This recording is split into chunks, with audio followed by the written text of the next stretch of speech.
വണ്ടിയുടെ stock actually blue കളറായിരുന്നു. ഞാൻ അതിനകത്ത് എടുത്തതിന് ശേഷം കുറച്ച് ചെറിയ സ്റ്റിക്കറുകൾ വെച്ച് അങ്ങനെ അഡ്ജസ്റ്റ് ചെയ്ത് വെച്ചിരുന്നതായിരുന്നു. കുറച്ച് സൈഡിലൊരു 99 എഴുതി, സെൻറ്ററിലൊരു സ്ട്രൈപ്പ് കൊടുത്ത് അങ്ങനെയൊക്കെയായിരുന്നു ഞാൻ ആദ്യം ചെയ്തിരുന്നത്. പിന്നെ എനിക്കൊരു എന്തെങ്കിലും വേറെ വെറൈറ്റി നോക്കണം. ഞാൻ കളർ ചേഞ്ചാണ് ആദ്യം ഉദ്ദേശിച്ചത്. കളർ ചേഞ്ച് നോക്കി, ഒരു സിംഗിൾ കളർ നോക്കി, പിന്നെ അത് ചെയ്ത് വന്നപ്പോൾ അത് ഇങ്ങനെ ഇങ്ങനെ ആക്കി എടുത്തതാണ് അവസാനം. കാരണം ഇതെന്തായാലും ഞാനൊരു പെർമനൻ്റ് ആയിട്ടുള്ളൊരു റാപ്പല്ല ഞാൻ ഉദ്ദേശിച്ചിരിക്കുന്നത്. എന്തായാലും ഒരു ടെമ്പററി, കുറച്ച് നാൾ കൊണ്ട് നടക്കണം, കുറച്ച് നാൾ കൊണ്ട് നടക്കുക. അത് കഴിഞ്ഞിട്ട് എനിക്ക് എന്തായാലും കളർ ചേഞ്ചാണ് ഞാൻ ഉദ്ദേശിക്കുന്നത്. കളർ ചെയ്യാൻ തപ്പിക്കൊണ്ടിരിക്കുന്നേ ഉള്ളൂ. ഡിസൈൻ ശരിക്കും പറഞ്ഞാൽ ഞാൻ പാർഷ്യൽ റാപ്പ്, സൈഡിൽ മാത്രം ഒരു ചെറിയ റാപ്പാണ് ഞാൻ ഉദ്ദേശിച്ചത്.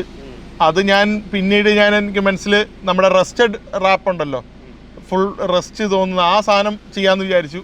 അത് പിന്നെയും പല ആൾക്കാരും പണ്ട് ചെയ്തിട്ടുണ്ടായിരുന്നു, അതുകൊണ്ട് പിന്നെ ഞാൻ മാറ്റി ചിന്തിക്കാമെന്ന് വിചാരിച്ചു. എന്തായാലും ചെയ്യുമ്പോൾ കുറച്ച് നാളത്തേക്കേ ഉള്ളൂ, അത് ഇച്ചിരി ഹൈപ്പർ തന്നെ ചെയ്തേക്കാം എന്നൊരു സാധനം തോന്നി.